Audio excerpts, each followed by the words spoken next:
Hoje o tema da nossa mensagem é uma experiência pessoal. Agradeço a Deus pela oportunidade dada pelo pastor, nosso pastor presidente, de estar aqui no domingo compartilhando a mensagem com os irmãos. E eu espero que Deus me dê graça para transmitir exatamente o que Ele quer dizer ao seu coração. A minha oração é para que esta mesma palavra alcance pessoas diferentes, com histórias diferentes.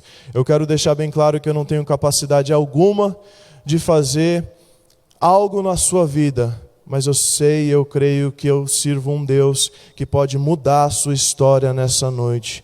Então, que você possa estar com seus ouvidos abertos, com a sua atenção nesses próximos minutos para aquilo que o Senhor quer falar com você. Evangelho de Jesus, conforme escreveu Mateus, capítulo 16. Evangelho de Jesus, conforme escreveu Mateus, capítulo 16. Eu vou ler dos versículos 13 ao 24. Mateus 16, dos versículos 13 ao 24.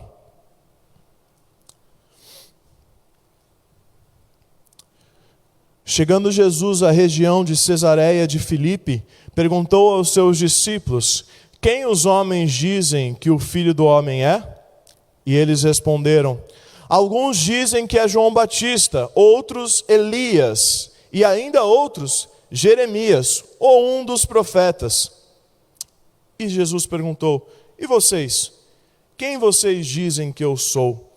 Simão Pedro respondeu: tu és o Cristo, o Filho do Deus vivo. Respondeu Jesus: feliz é você, Simão, filho de Jonas, porque isso não lhe foi revelado por carne ou sangue, mas foi revelado por meu Pai que estás nos céus. E eu lhe digo que você é Pedro, e sobre esta pedra edificarei a minha igreja, e as portas do Hades não poderão vencê-la.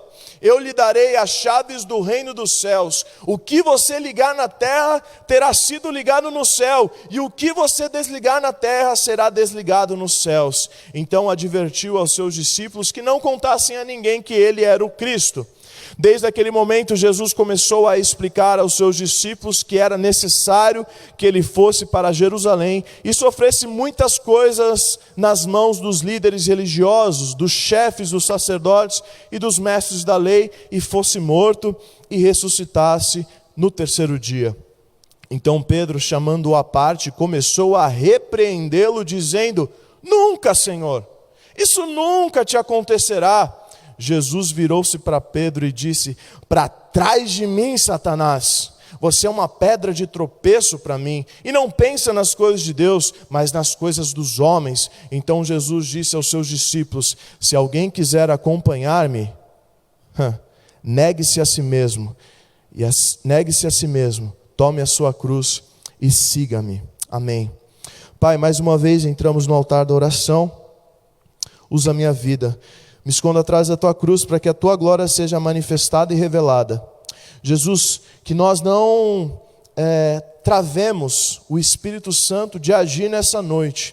Nós cremos como igreja no batismo no Espírito Santo, no falar de outras línguas, na manifestação sobrenatural do teu Espírito Santo. Então, que nós nessa noite não desprezemos a tua presença nesse lugar, Jesus. Não desprezemos a tua presença, Espírito Santo de Deus.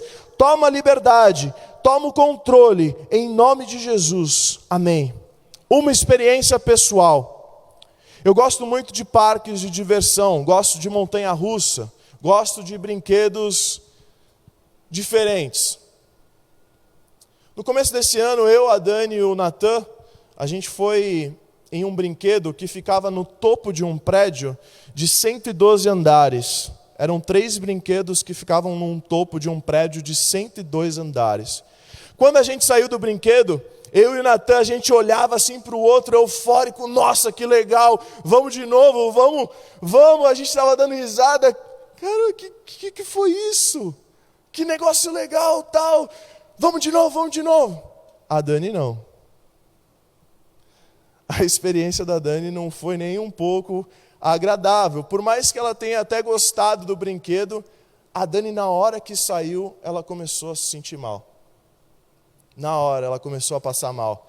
E a gente ficou sentado um bom tempo, esperando ela voltar. Ela ficou assim. Isso acontece nas nossas vidas, não é verdade? Situações em que uma pessoa tem uma experiência e a outra tem uma experiência completamente diferente. Pessoas têm experiências diferentes em situações iguais, em coisas iguais. Hoje eu quero falar sobre conversão e eu fico, apesar de sempre ser surpreendido pelo Espírito Santo, eu fico mais uma vez surpreendido, porque a palavra introdutória é praticamente a minha introdução aqui também. A conversão, o que ela é? A conversão, ela é uma experiência pessoal. E eu começo perguntando para você, começo perguntando para a igreja, quem aqui já teve uma experiência pessoal com Deus? Uma experiência que você sentiu muito nitidamente Deus falando com você? Levanta a mão. Amém. Glória a Deus. É interessante que quando Jesus fala da sua volta, ele diz que 2 estarão no campo. Um será tomado e o outro será deixado. O campo ali é o retrato de um trabalho. Os 2 estarão no trabalho, um será arrebatado e o outro vai ficar. A Bíblia também diz que 2 estarão no leito, um será tomado e o outro será deixado. 2 no leito é o retrato, por exemplo, de um casamento. Um é tomado e o outro é deixado. Logo, o que isso mostra para a gente? A conversão, ela é o quê? Uma experiência pessoal. O marido, a esposa, o pai, o filho, o irmão, o outro irmão, um amigo, tudo no cristianismo é pessoal. O nosso Salvador é pessoal.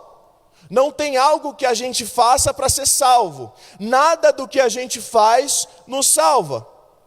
Quem salva é o Salvador, e o Salvador, ele é o quê? Uma pessoa. Portanto, o padrão da salvação bíblica é o padrão pessoal. Você tem que correr atrás, independentemente de qualquer outra pessoa. É você e Deus. Um texto de Atos 16:31 diz, mas você pode pensar, mas Atos diz assim, Lucas: creia no Senhor Jesus e será salvo você e a sua casa. Então, se eu for salvo, minha casa está salva? Não. As pessoas acham, então, que se o pai crê, os filhos são salvos automaticamente. Porque crê no Senhor Jesus e será salvo você e a sua casa. Mas o texto não é assim que tem que ser lido. O texto é o seguinte: crê no Senhor Jesus e será salvo. E essa condição de crer no Senhor Jesus e será salvo, serve para você, serve para sua esposa, serve para sua família, serve para todos da sua casa também. Ou seja, a questão de ser pessoal continua, é mantida para a esposa, para o filho, para todo mundo. Crê no Senhor Jesus e será salvo. Isso vale para você e vale para a sua casa. Isso vale para mim, isso vale para todos. O último versículo que nós lemos no começo do sermão termina dizendo: se alguém quiser vir após mim, negue-se a si mesmo, tome a sua cruz e siga-me. O que é negar a si mesmo? Do que eu tenho que abrir mão para dizer assim, Lucas, para que eu tenho que abrir mão para dizer, o Lucas negou a si mesmo? O que a gente tem que soltar para dizer, eu estou negando a mim mesmo? O que eu preciso agarrar para ter esse testemunho? Eu estou negando a mim mesmo, eu estou negando a minha natureza. Afinal, o que significa negar a si mesmo? Conversão, como a gente já ouviu aqui, está intimamente ligada ao conceito da redenção. Você já ouviu isso? Nós fomos remidos, nós fomos redimidos. E a palavra redenção significa recomprado. Quando você diz que foi remido, quando você diz que foi redimido, você está dizendo, eu fui recomprado. Como assim? Mas quando eu tinha sido comprado a primeira vez, Lucas, se eu fui recomprado? Bom, a primeira compra de Deus para com a humanidade é qual? A criação. Deus fez o mundo, Deus fez o homem. E como ele fez, ele é o quê? Por definição, ele é o quê? Dono dessa criação. Ele é dono de tudo que ele criou, amém? Amém. Mas o homem que Deus criou decidiu se perder. Lá em Gênesis capítulo 3, narra esse enviesamento entre Deus e o homem. Chega Satanás, faz uma proposta para eles de um novo referencial. A questão de Deus com o fruto proibido, eu já disse isso aqui, não era uma questão de dieta. Não era uma questão, não quero que vocês comam essa fruta aqui porque eu acho que ela engorda bastante, não quero, não era assim.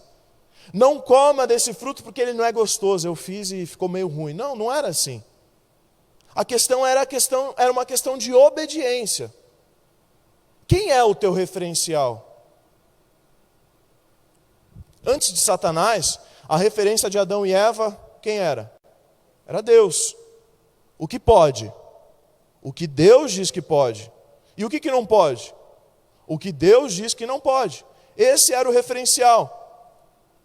E nesse dia, nesse capítulo 3, Satanás vem e fala, por que Deus é o seu referencial? Por que Deus define a fruta que você pode ou não comer? Quem que ele acha que é? Aí quando Satanás diz para comer daquele fruto, a proposta não é alterar a dieta deles. Não é falar, experimenta, vai que você gosta. A proposta é alterar. Quem é o teu referencial? Quem é que manda na tua vida? Quem é que define? Até então, o referencial de Deus, o referencial deles, era Deus. E Eva é tentada em Gênesis 3 com Satanás dizendo o seguinte, seja você o seu referencial. Escolha você a árvore que você quer comer ou não. Escolha você a árvore que você pode comer. E quando ela arranca aquele fruto da árvore, teologicamente falando, ela está mandando uma mensagem para Deus e a mensagem é a seguinte, até aqui eu te obedeci, até aqui eu fiz o que você queria que eu fizesse, mas a partir de agora, a partir desse minuto, eu não quero mais. Até antes o Senhor era a minha referência, mas agora eu vou comer a árvore que eu quiser. Eu vou fazer o que eu quiser, o que eu bem entender, e vou viver como eu quero viver. 1 João 3,8 diz que quem peca é de quem? Quem peca é do diabo. Então, a partir desse momento aqui em Gênesis 3, o primeiro casal, Adão e Eva, tem um novo referencial. A partir desse momento, eles se separaram de Deus. E agora, conforme 1 João 3,8, eles pertencem a um outro dono. Portanto, se Deus quiser comprar a humanidade de novo, tem que comprar. E como que compra? Através da redenção. E como é que faz para sermos redimidos? Como é que faz para sermos recomprados? Jovens, me ajuda, a gente falou ontem. Através da graça. Através da graça da cruz.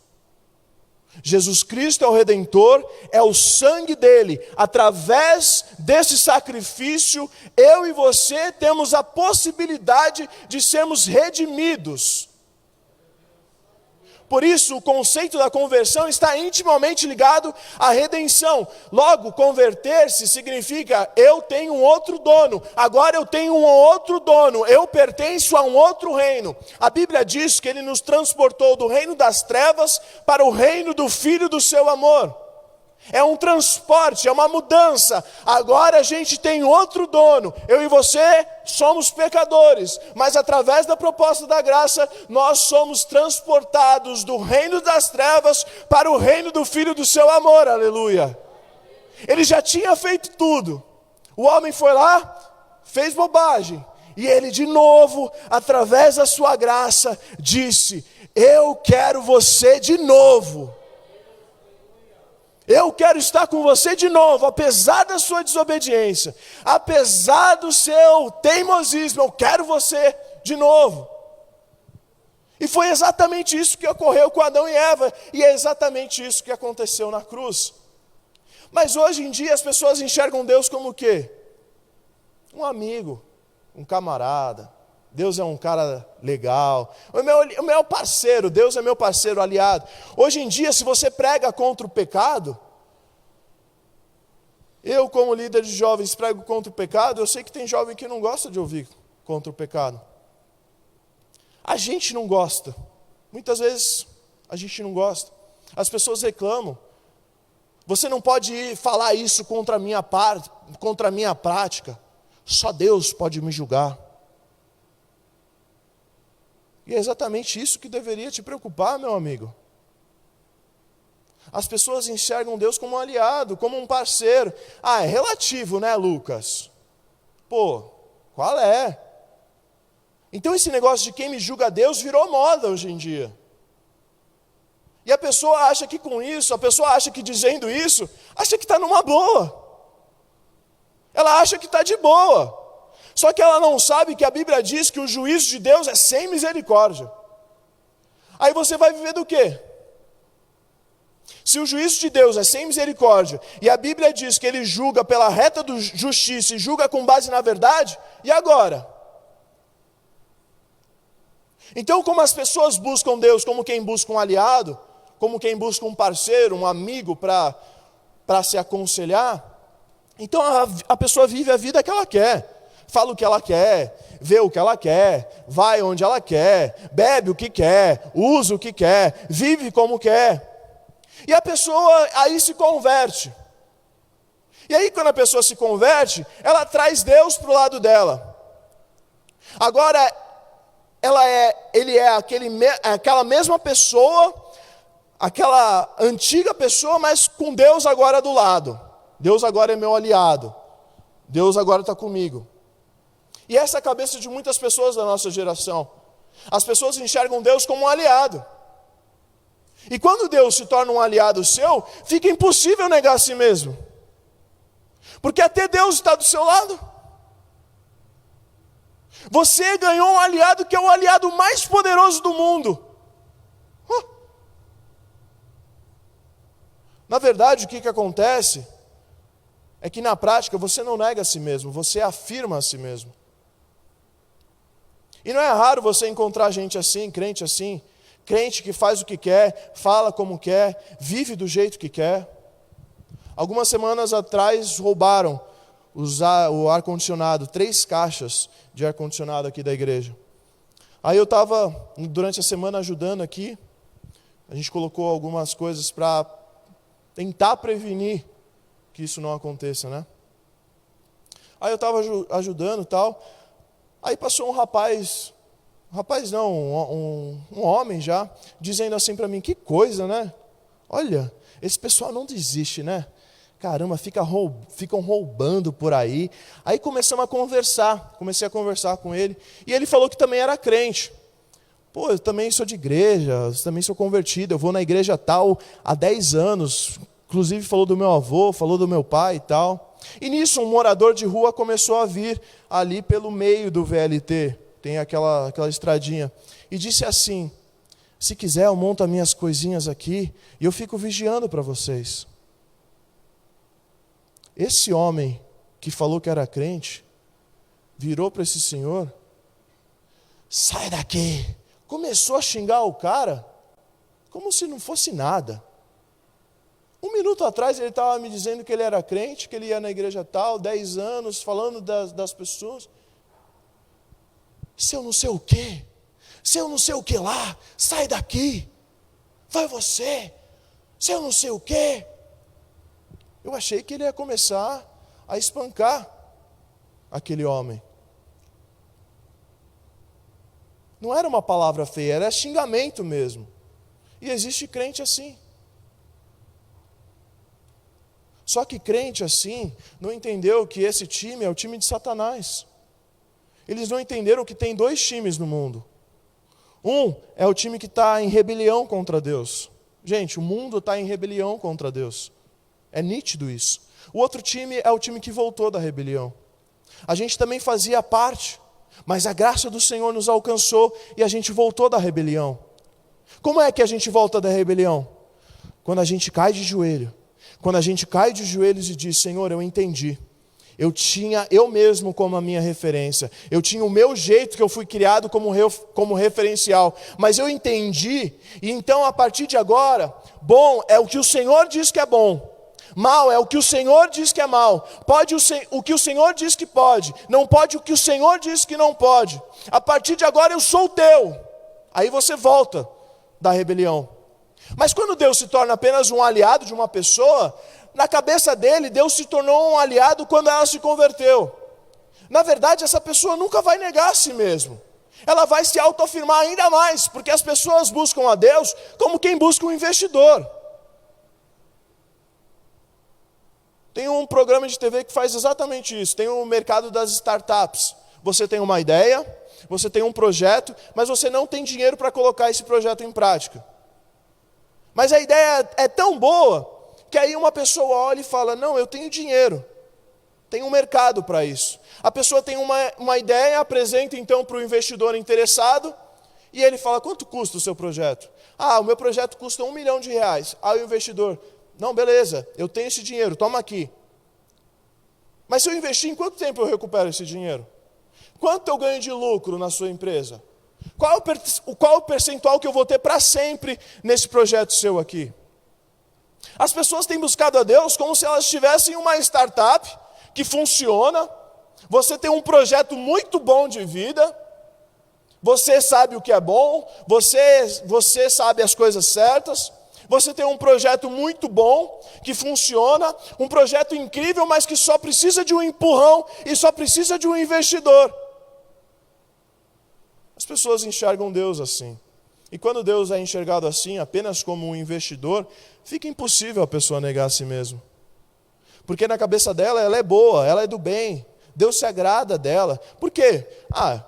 Ela paga as contas em dia. Porque ele é educado com a mãe, ele trata bem a mãe. Então, como eu faço essas coisas, Deus está do meu lado, Deus é o meu aliado. Como eu gosto dos animaizinhos, então eu sou uma pessoa do bem. E se eu sou do bem, Deus é obrigado a estar do meu lado. Ou seja, eu sou uma pessoa valiosa demais para Deus. E é uma honra para Deus me salvar, porque eu sou uma pessoa muito valorosa, eu sou uma pessoa muito valiosa. E quando Deus é enxergado assim, e quando a pessoa enxerga assim, você não vai negar a si mesmo nunca. Você sempre vai se autoafirmar. Até porque existe na nossa geração uma teologia preparada, desenvolvida especialmente para apoiar esse tipo de ideia. A ideia de que nós somos os tais. Deus é um gênio da lâmpada, que se você souber esfregar bem, Ele atende os seus desejos. Ou seja, Deus está para te servir. Deus veio para te atender. Mas Jesus Cristo disse o seguinte, se você quiser vir após mim, negue-se a si mesmo. Não é se autoafirmar, pelo contrário, chuta tudo. A Bíblia diz, larga a mão, solta tudo, entrega tudo. Por que Jesus disse, negue-se a si mesmo? Bom, voltamos para o texto de Mateus 16, 24. Palavras de Jesus. Se alguém quer vir após mim, negue-se a si mesmo. Outra versão, renuncie a si mesmo. Tome a sua cruz e siga-me. Nessa noite, quero que a gente aprenda uma hermenêutica básica. Quem falou, por que falou, para quem falou, com quem falou, quando falou e onde falou, ok? Aí a gente vai ter algumas pistas, se isso tem a ver com você, se isso tem a ver comigo. Negue-se a si mesmo, quem falou isso? Jesus. Para quem ele falou isso? Para os discípulos, em especial para Pedro. Vê um versículo antes, 23. Porque um versículo antes dessa fala de negar a si mesmo, Jesus diz o seguinte, para trás de mim, Satanás. Para quem ele disse isso? Para Pedro. Quando ele falou isso? Quando ele perguntou, e aí, o que o pessoal tem falado ao meu respeito? O que eles estão falando de mim por aí? Em que contexto Jesus falou isso? Jesus falou isso no contexto onde as pessoas estavam dizendo coisas erradas sobre Jesus. E Pedro, tomando a palavra, disse a coisa certa. Ele foi certeiro. Tu és o Cristo, o Filho do Deus vivo. Aleluia. Esse é um princípio básico de hermenêutica. Quando a gente entende um texto, na teologia isso se chama contexto imediato. Quem falou, onde falou, com quem falou, para quem falou, por que falou, quando falou, o que está dizendo, o que está acontecendo. Cesareia de Filipe fica no norte de Israel. Lembra que no começo a gente leu Cesareia de Filipe? Isso fica no norte de Israel, no pé do Monte Hermon. E no pé do Monte Hermon, no pé do monte, havia um santuário para um deus Pan. O deus Pan era um deus metade bode e metade gente, um fauno. E as pessoas serviam a esse deus. As pessoas serviam a esse deus mitológico por medo. E daí que vem a palavra pânico, por exemplo. Pânico vem de Pan, por causa desse Deus. E nesse lugar, Jesus diz assim: e sobre mim? Qual que é a impressão das pessoas sobre mim? E aí Jesus, ao fazer essa pergunta, recebe uma confissão de Pedro.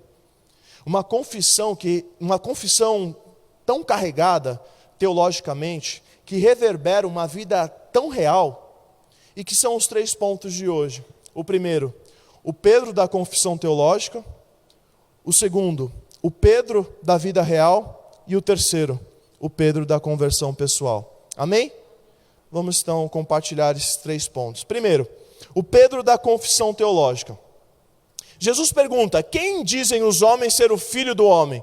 E aí começa o pessoal: não, porque tem uns dizendo que é Elias, outros João Batista e tal, e tem uns outros dizendo que é Jeremias, outros alguns profetas, e Jesus diz assim: legal, e vocês? Então a questão ali é a identidade de Jesus. Quem vocês dizem que eu sou? E aí Pedro toma a palavra e diz algo incrível. Aquilo é uma revelação de Deus. E Pedro manda essa: tu és o Cristo, o Filho do Deus vivo. Essa frase está tão carregada teologicamente que merece um seminário. Merece, de verdade, eu não estou exagerando, merece um seminário que a gente passe alguns cultos aqui analisando essa frase de Pedro. A palavra Cristo, Jesus Cristo, não é o sobrenome de Jesus. Ah, eu sou o Jesus Cristo. Não.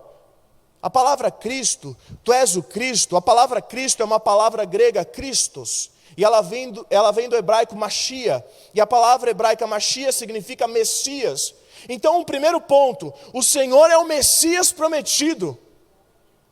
Quando ele fala que tu és o Cristo, ele está falando isso, o Messias prometido. Cristo é a condição dele. Tu és o Cristo, o Filho do Deus vivo. Essa coisa de filho de Deus é uma coisa que Jesus quase foi apedrejado algumas vezes por falar que era filho de Deus. E Pedro tem essa sacada. Tudo bem, foi espiritual, foi Deus quem revelou e tal, mas Pedro tem essa sacada espiritualmente falando. Então o primeiro ponto é o Pedro da confissão teológica. Esse é o Pedro da intimidade com Deus. Esse é o Pedro da oração. Esse é o Pedro da comunhão. Que quando fala alguma coisa, ele fala uma palavra acertada vindo de Deus. Ele, na mosca. Jesus pergunta sobre a sua identidade, Pedro, bingo, pá, direto. Tu és o Cristo, o Filho do Deus vivo. Teologia, nota 10, Pedro. Espiritualidade, nota 10, Pedro. Comunhão com Deus, nota 10, Pedro. Intimidade, nota 10, Pedro. Porque quando você fala uma coisa que você não sabe, mas fala pelo Espírito Santo, tem que ter comunhão para isso. Tem que ter intimidade com Deus para isso. E aí Jesus olha para eles e diz assim: você é um bendito de Deus, Pedro. Jesus olha para Pedro e manda essa: você é um bem-aventurado. E não apenas isso é só o começo. Você é bem-aventurado. Lá no versículo 17. Você é bem-aventurado, você é Pedro, e sobre esta pedra edificarei, será edificada a igreja. Essa é a primeira vez que a palavra igreja aparece na Bíblia. Jesus está dizendo isso para Pedro. A minha igreja será edificada sobre essa afirmação sua, Pedro. Então Pedro dá confissão teológica 10. E Pedro, na sequência, se torna representante da igreja. Jesus olha para Pedro e olha o que Jesus fala para Pedro: eu vou te dar as chaves do céu. Eu te darei a chave. Aliás, não apenas, o que você ligar na terra será ligado no céu. Vai vendo o tamanho da intimidade para chegar nesse nível. Ninguém tinha chegado nesse ponto. Ninguém. Esse é o Pedro da confissão teológica. Teologia, nota 10. Doutrina irretocável. Podemos talvez chamar Pedro do primeiro teólogo cristão. A primeira frase cristocêntrica da Bíblia. E esse é o primeiro ponto. O Pedro da confissão teológica. Vamos ver agora o Pedro da vida real? Segundo ponto, o Pedro da vida real. Infelizmente, às vezes existe um hiato, existe um abismo entre a teologia e a vida real. Uma coisa é você teologicamente, é o que você sabe da Bíblia, é o que você sabe. Eu sei disso, eu sei aquilo. Teologia para mim só nota 10, só tiro nota 10. Pode me perguntar qualquer coisa aí que você quiser, Lucas. O Pedro da teologia, beleza. Agora, e o Pedro da vida real? O Pedro da confissão teológica, por enquanto, ele está ok, 100%. Agora vamos concentrar na continuação do texto, porque aí a gente vai mostrar o outro Pedro, fora dessa questão teológica. Jesus começa a dizer algumas coisas para Pedro a partir do versículo 17 até o 19. Bem-aventurado és tu, sobre essa afirmação, farei a minha igreja e tal. As portas do Hades não poderão vencê-la e tal. Eu lhe darei as chaves dos céus. O que você ligar na terra será ligado no céu e tal. E aí olha o que Jesus começa a dizer no versículo 20. Então advertiu os seus discípulos que não contassem a ninguém que ele era o Cristo.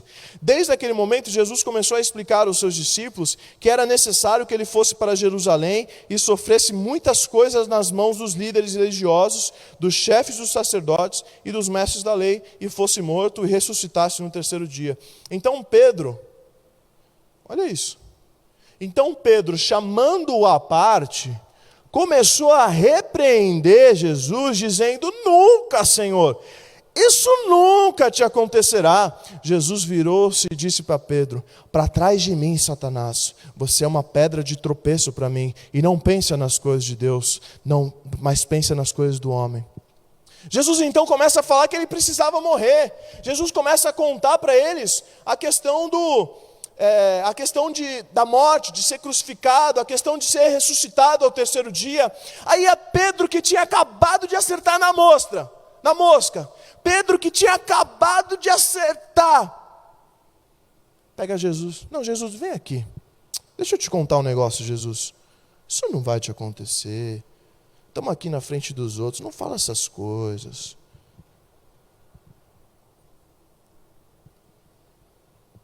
Pedro agora está cheio de si, né?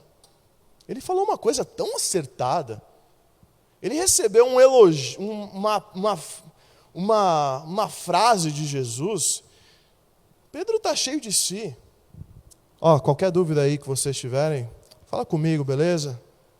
Vocês estão comigo agora, o Pedro. Vocês viram? Agora a chave está comigo, galera.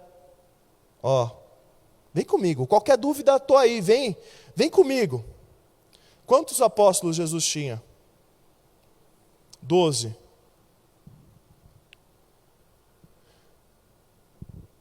Mas Pedro sozinho fala mais que o dobro que todos os outros 11 juntos na Bíblia. Mais do que o dobro, mais que todo mundo junto. Tipo assim, vocês ouviram o que o Jesus falou a meu respeito, né? Está comigo.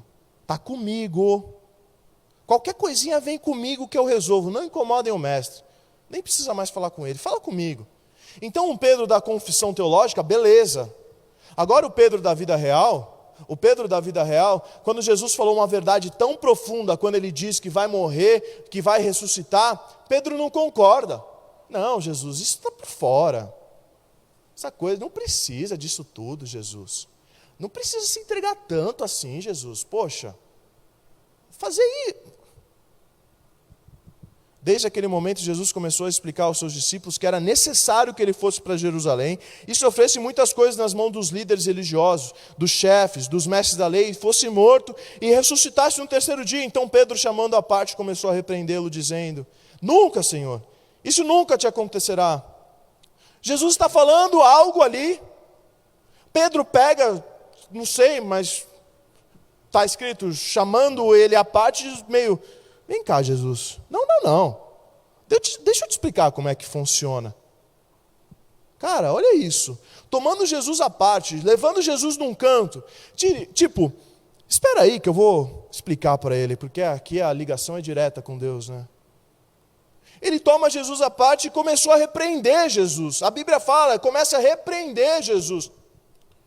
Isso não vai acontecer, tem misericórdia de ti mesmo, de maneira alguma isso vai acontecer, negócio de ser morto, negócio de terceiro dia, negócio de sofrer na mão de fariseu, relaxa, não vai ser assim. E você viu que eu estou ligado, você viu que aqui a revelação é direta com o Pai, né? Então o Pedro da confissão teológica, beleza, agora o Pedro da vida real se acha o máximo porque ele acertou uma. Ele acha então que ele é o cara, chamando Jesus à parte para repreender Jesus. Olha a ousadia de Pedro. O Pedro da vida real é o cara que define como é que Deus deve lidar com ele mesmo. Deus, eu acho que o Senhor tem que fazer assim. Acho que Deus tem que fazer desse jeito. Porque é desse jeito que eu gosto mais. Então tem que ser desse jeito e só desse jeito. Eu acho que Deus só pode fazer assim, porque é o jeito que me identifico. Deus só pode fazer desse jeito, porque é o jeito que eu gosto. Então, se Deus fizer de outro jeito, eu não vou... Vem cá, Deus. Vê se pode uma coisa dessa, Deus. Eu sei que é assim, assim. Que Deus me dê graça para transmitir essa mensagem, porque tem gente assim aqui hoje. Tem gente assim na nossa geração. Gente que acha pelo que sabe, ela tem que dar conselho para Deus. Eu acho que Deus devia fazer assim, assado, porque na minha opinião e tal. O Pedro da vida real está a quilômetros de distância do Pedro da teologia. Teologia, nota 10. E o Pedro da vida real? Não. O Pedro da vida real é o cara que define o que deve e o que não deve acontecer. O que deve e o que não se deve fazer. Ou melhor, o que se deve e o que não se deve fazer. É o Pedro que define o padrão de envolvimento. É o Pedro que define o padrão de compromisso que Deus deve ter. Pedro chama Jesus e fala assim: não precisa de tudo isso, Deus. Negócio de morrer. Tem gente assim hoje, que chega e fala assim: por que ser crente nesse tanto? Por que você precisa se envolver tanto com esse Jesus assim? Não precisa disso, não precisa se entregar tanto assim também, vai. Acorda, né? Você está em 2020, não precisa de tudo isso. Não precisa se envolver nesse nível com esse tal de Deus, com esse Jesus. Não precisa se doar nesse tanto. Porque Deus já sabe da sua oração. Deus conhece o seu coração. Você não precisa ficar pedindo, orando, falando, indo, tal. Deus não é surdo, né, querido? Ele conhece o seu coração. Deus é um negócio que você vai lá, canta para Ele, e aí Ele fica do seu lado. Deus é um negócio que se você levantar a mão e se você fica assim na hora do louvor, Ele é obrigado a te abençoar. Existe diferença do Pedro da teologia e do Pedro da vida real. Tem a diferença do crente da teologia. Crente que, se eu começar a fazer algumas perguntas aqui, fala um pouco sobre a Trindade, 10. Fala um pouco sobre o nascimento e a encarnação de Cristo, 10. Fala um pouco sobre a paixão e a morte de Jesus, 10. Fala um pouco sobre a ressurreição, 10. Mas quando eu falar sobre envolvimento com as coisas de Deus, aí não. Aí é a cabeça dele. Aí é o jeito dele.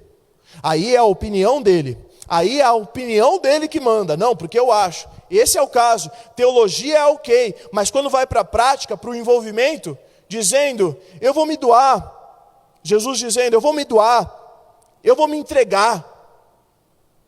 Eu vou precisar fazer isso. Pedro chama Jesus de canto e diz: não precisa disso. Não precisa tudo isso. Não precisa ir assim. Tem muito crente assim, cuja teologia é perfeita, cujo louvor é cristocêntrico, mas na prática, no dia a dia, depois da bênção apostólica, depois do amém, aí não sei se precisa ser assim também, vai. Esse negócio de me entregar por completo, tem que ficar orando, ler a Bíblia, amar o meu próximo como a mim mesmo.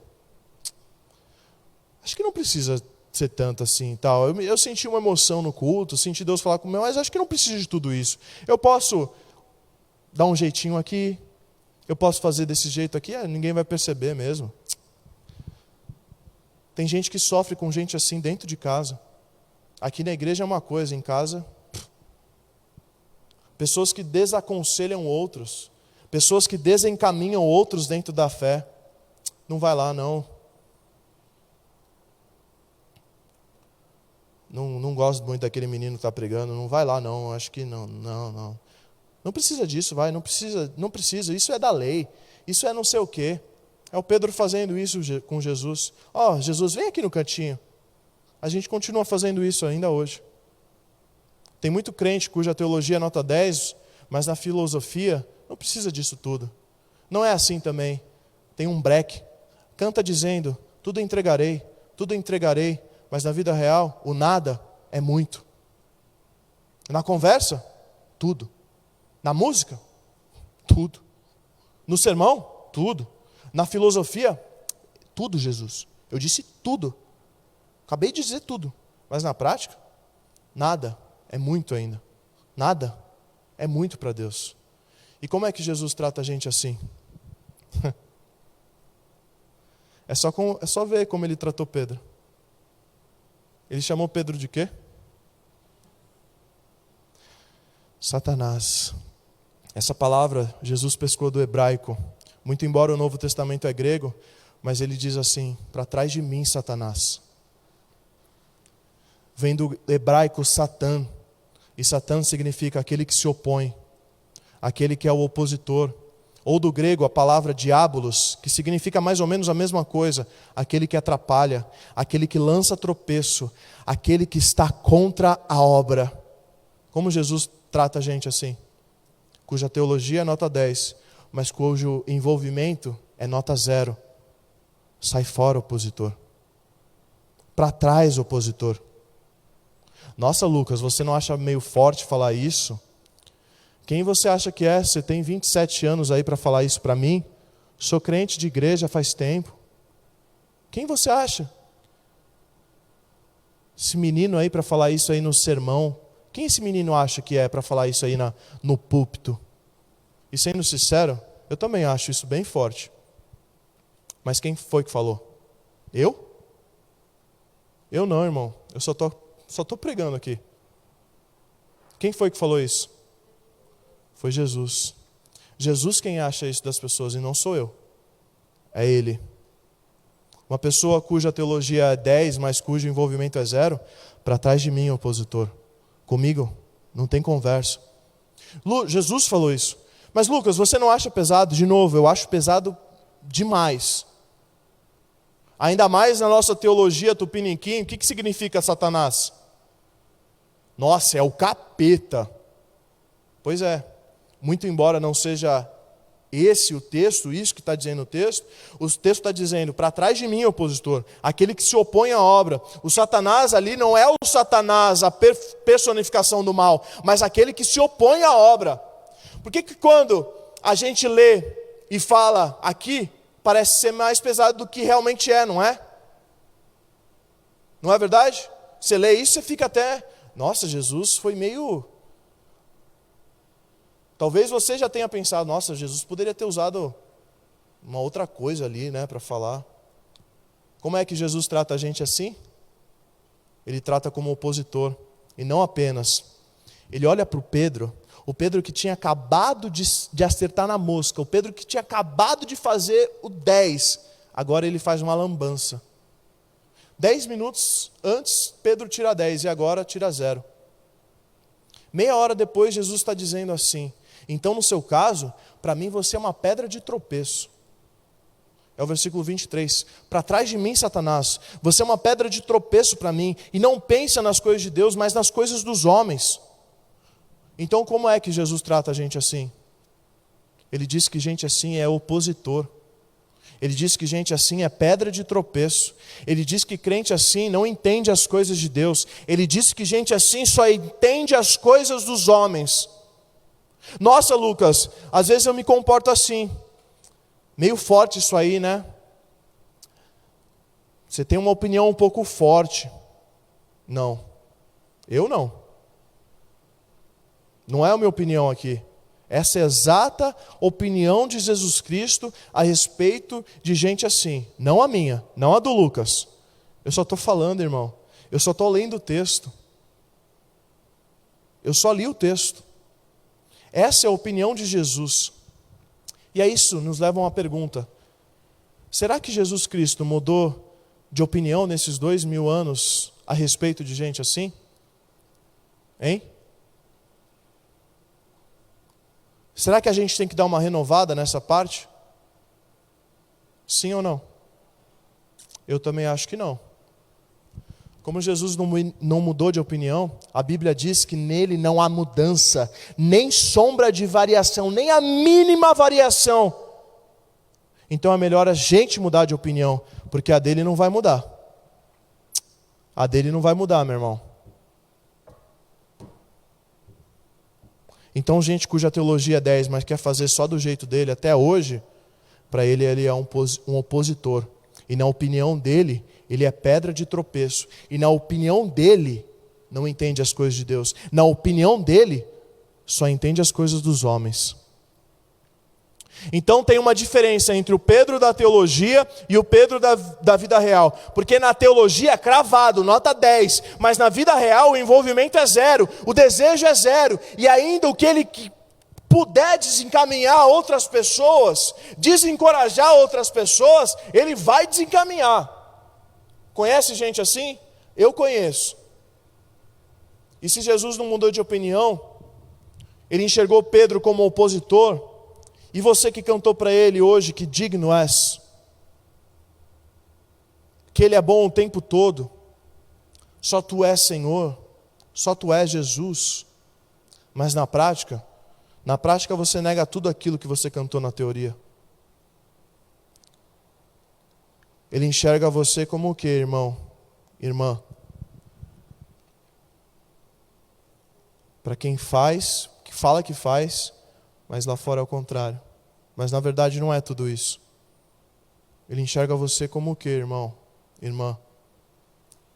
Ele nem titubeou.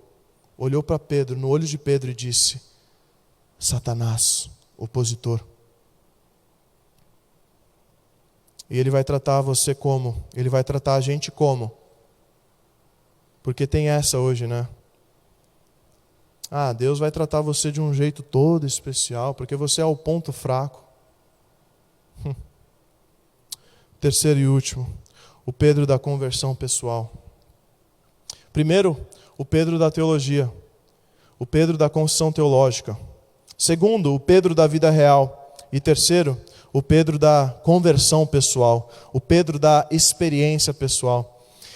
Nessas condições que Pedro se encontra, onde a teologia é nota 10, mas na vida cristã é 0, onde as frases estão certas, mas o coração está errado, onde a conversa é boa, mas a prática está totalmente divorciada da conversa.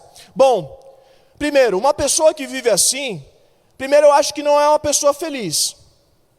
Não é uma pessoa completa, porque tem um buraco entre o que a pessoa fala e o que a pessoa vive. A gente chega aqui na igreja, levanta as mãos, balança as mãos, bate palma, você anota o sermão, só que amanhã, só que hoje, até hoje, você xinga palavrão. Você é aqui uma pessoa e outra pessoa lá fora. E uma pessoa assim não é uma pessoa que está feliz. Uma pessoa que vive vivendo duas coisas. Não é uma pessoa completa. E uma pessoa nessa condição, meu irmão, eu não quero te passar medo, mas já passando, lá em Lucas 22, 31, Jesus chega em Pedro, antes de falar o negócio de negar 3 vezes, Jesus chega em Pedro e fala assim: Pedro, o diabo, Agora o diabo ali é a pessoa Satanás mesmo. O diabo pediu permissão para mim para peneirar você. Lucas 22, 31. O diabo está pedindo permissão para mim, Pedro, para peneirar você igual faz com o trigo. Trigo, você colhe, você malha o trigo, você bate na pedra, até os bagos do trigo cair, o fruto do trigo cair, depois você moe o trigo, para depois você peneirar. E esse é o processo que o diabo quer fazer com Pedro. O diabo quer moer você, Pedro. O diabo quer peneirar você, Pedro. O diabo está querendo acabar com você. O diabo quer te triturar, acabar com a sua raça. E o Pedro é um sério candidato, porque até Jesus já está chamando ele de opositor. E agora ele está dizendo, o Satanás real, o Satanás verdadeiro, ele está pedindo agora autorização para fazer isso com você, Pedro. Sabe aquele esqueminha de Jó? Essa autorização que ele está pedindo agora sobre Pedro, é essa autonomia. É essa autonomia que ele pediu sobre a vida de Jó, ele está pedindo sobre a vida de Pedro agora. Pedro, você não está entendendo, Pedro? Você está de brincadeira, Pedro? Você acha que é brincadeira isso que eu estou fazendo, Pedro? Você acha que é brincadeira esse sermão, meu irmão? Está achando que é brincadeira? Pedro, o diabo está pedindo para moer você, acabar com você, Pedro. E aí Jesus diz o seguinte, lá em Lucas 22. Simão, Simão, Satanás pediu vocês para peneirá-los como trigo. E a resposta de Jesus: mas eu orei por vocês, para que a sua fé não desfaleça. E olha que Jesus fala: e quando você se converter, fortalece os seus irmãos. O Pedro da conversão pessoal, o Pedro da experiência pessoal, o Pedro que tinha uma dívida. Que dívida, Lucas? Uma coisa é o que ele fala, outra coisa é o que ele vive. E como é que vai pagar essa dívida? Se convertendo, unindo uma coisa a outra. A mesma coisa que eu falo é a mesma coisa que eu vivo. E Pedro recebe uma missão muito importante de Jesus: fortaleça os seus irmãos, Pedro. Isso não é para qualquer um. Eu não sei se você já teve a experiência de ser fortalecido por alguém, por algum irmão. Não é qualquer um que Deus coloca para te ajudar num momento difícil, ou até mesmo um momento de alegria. E Jesus está dizendo o seguinte: Satanás quer moer você, Pedro, mas eu não deixei. Eu roguei por ti, Pedro. Agora, quando você se converter, quando você unir a sua teologia perfeita com um comprometimento, com um comportamento que Deus espera, aí sim. Porque é isso que é a conversão. Quando você da teologia é o mesmo você do dia a dia. Porque tem pessoas que falam uma coisa aqui e vivem outra lá fora. Falam uma coisa aqui e vivem outra coisa em casa. Se comportam como um opositor, mas cantam como um filho de Deus. Não pode, irmão. Não é assim. Não é assim. O que é se converter?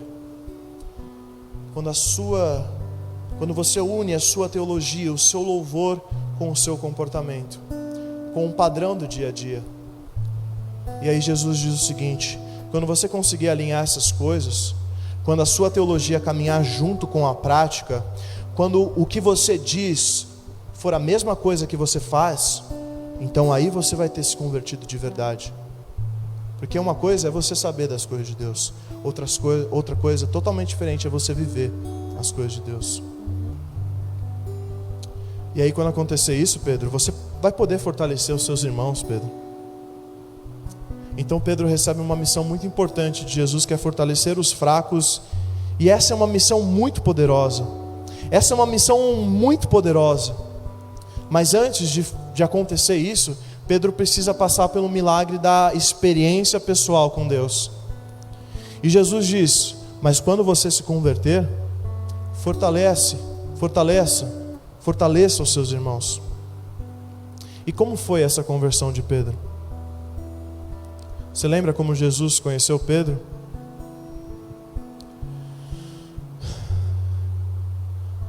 Pedro conheceu Jesus no capítulo 5 de Lucas.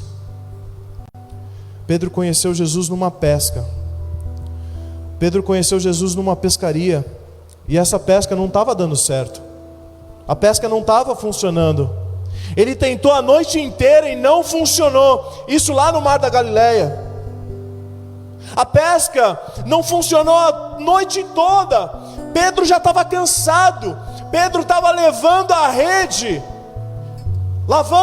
para ir embora. Aí Jesus chegou, subiu no barco de Pedro e disse: a partir de hoje você vai pescar diferente, Pedro. Joga para o outro lado. Ele jogou a rede no mar, pescou um monte de peixe. A rede estava quase rasgando de tanto peixe. E aí veio Tiago, João, para ajudar. E a Bíblia diz que os barcos ficaram cheios, quase se virando no mar, porque o peixe ficou se debatendo. E era tanto peixe se debatendo que o barco estava quase caindo.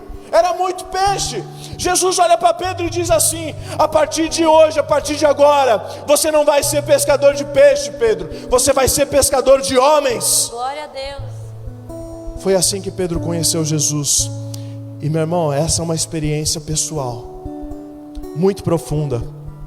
Ele mexeu na pesca que não funcionava. Ele falou com Pedro. Ele entrou no barco de Pedro. Ele usou o barco de Pedro, o que depois? Usou o barco de Pedro como plataforma, como um púlpito para pregar. Tudo no mesmo dia. Tudo em questão de minutos. E ali Pedro sai transformado. Jesus mostra para Pedro que aquele barco que só servia para pescar também poderia servir para pregar o Evangelho. E meu irmão, é isso, exatamente isso que Jesus fez com você. Jesus, quando entra no nosso barco, Ele mostra que a vida tem outra finalidade. Aleluia! Glória a Deus. Amém. É isso que Jesus faz quando entra no nosso barco. Ele mostra: filho, filha, a vida comigo tem uma outra finalidade. O Pedro achava que o barco era só para pescar, mas não, dá para usar para pregar também, Pedro. E foi desse jeito que Pedro conheceu Jesus. E foi um encontro tão profundo, um encontro tão impactante, que Pedro devotou os 3 anos e meio seguintes da sua vida a Jesus. Só que agora Pedro negou Jesus 3 vezes.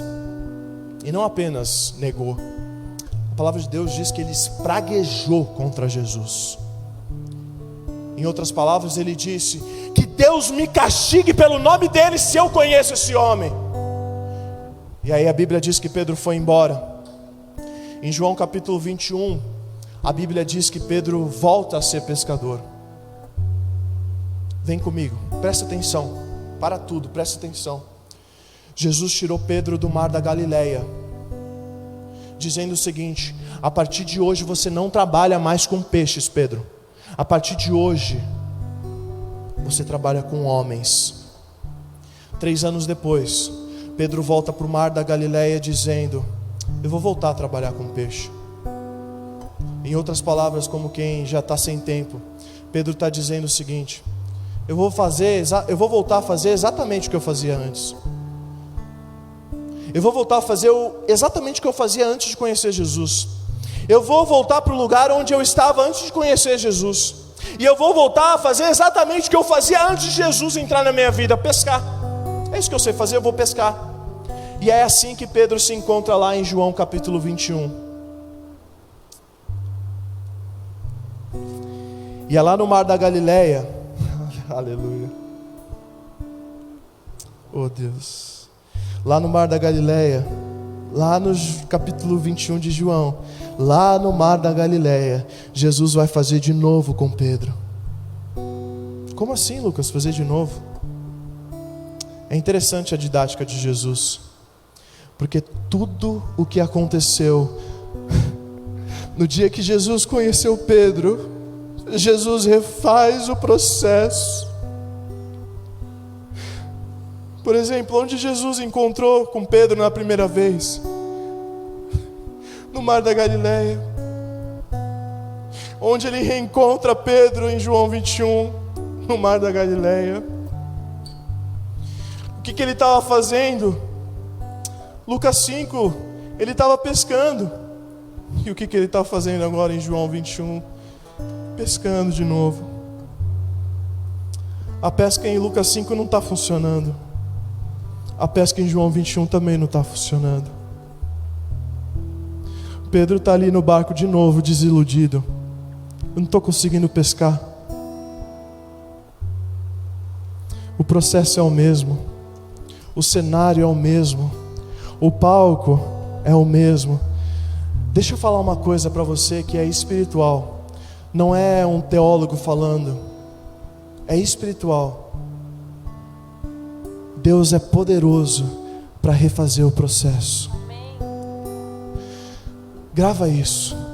Deus é poderoso para restaurar sensações. Deus é poderoso para restaurar sensações.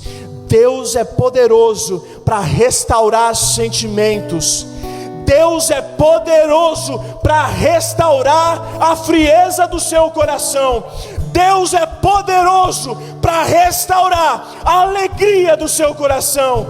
Deus é poderoso para fazer de novo.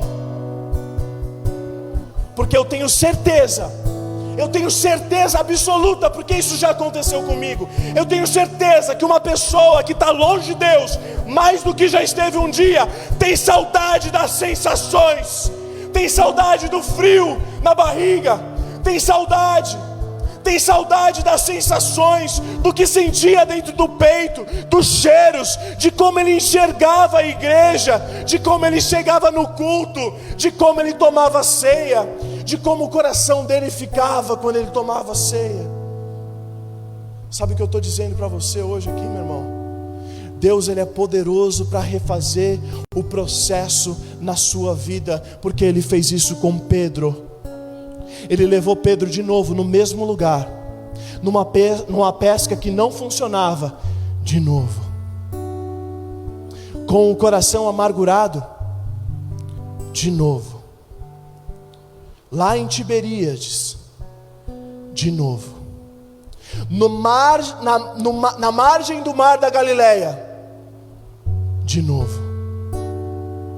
Presta atenção, você que está amargurado, você que chegou aqui triste, você que está desestabilizado, você que está relaxado com as coisas de Deus, você que faz tempo que não ora, Deus te trouxe aqui para dizer uma coisa muito clara para você: eu tenho o poder para refazer o processo na sua vida.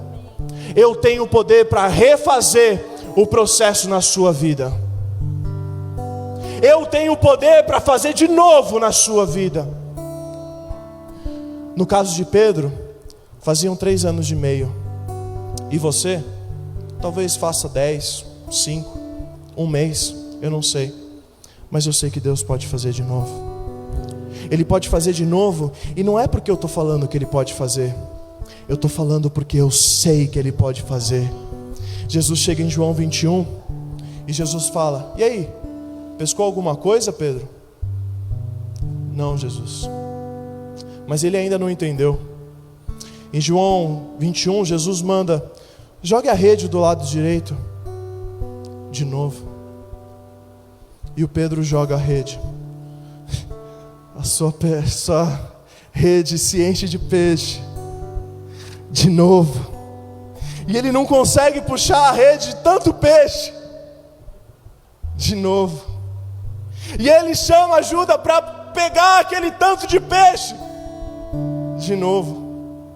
Todo o processo de Lucas 5 se refez em Lucas 21. E ele não caiu a ficha ainda. Aí quando ele chega na praia, tem 2 tijolos, uma brasa, um peixe em cima da grelha. Jesus fez isso. Jesus olhou para Pedro e disse assim: Pedro, eu sei o que você fez. Eu sei como é que está o seu coração. Eu sei como é que está dentro da sua alma.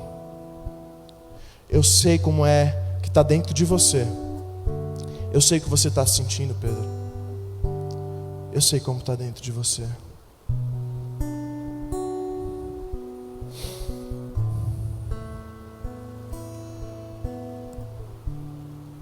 Feche seus olhos.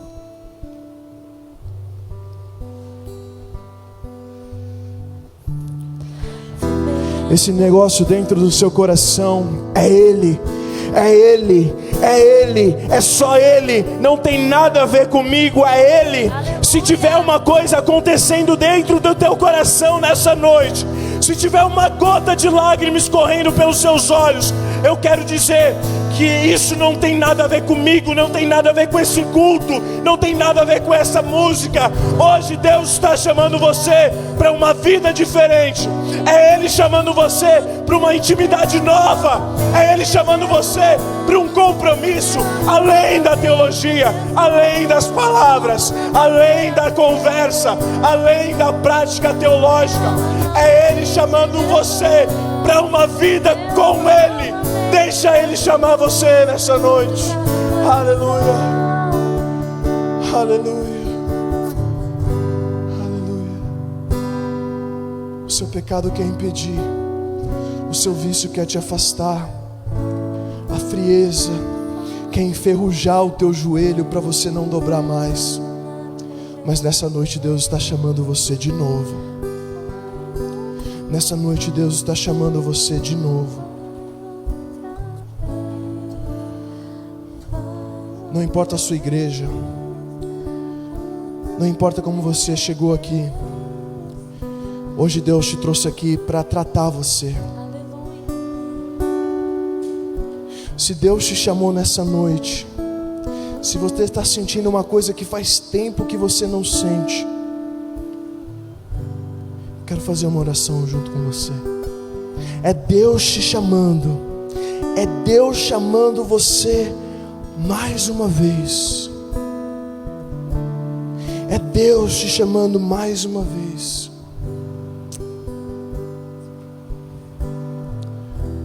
Obrigado, Jesus. Obrigado porque o Senhor faz de novo. Obrigado porque o Senhor restaura. Obrigado pela tua visita, Jesus, nesse lugar.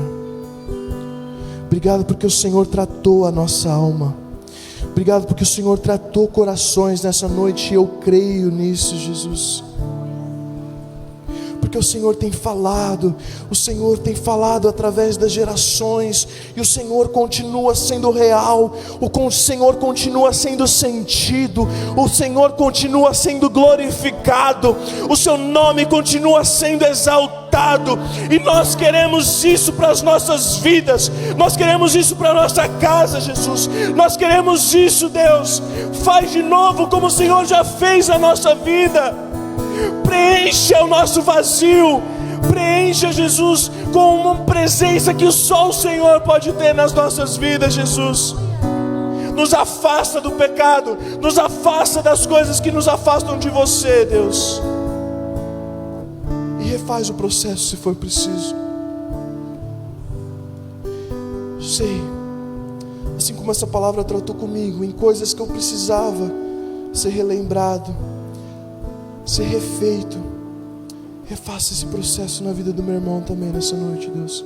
Na vida da minha irmã, Deus. Em nome de Jesus, Pai. Toda honra, toda glória ao Teu nome, Jesus. Obrigado pelo Teu amor incondicional. Obrigado por essa graça que nos alcançou. E obrigado por entendermos que o Senhor continua sendo o mesmo, Deus. Em nome de Jesus, a nossa oração, Deus. Amém. Amém.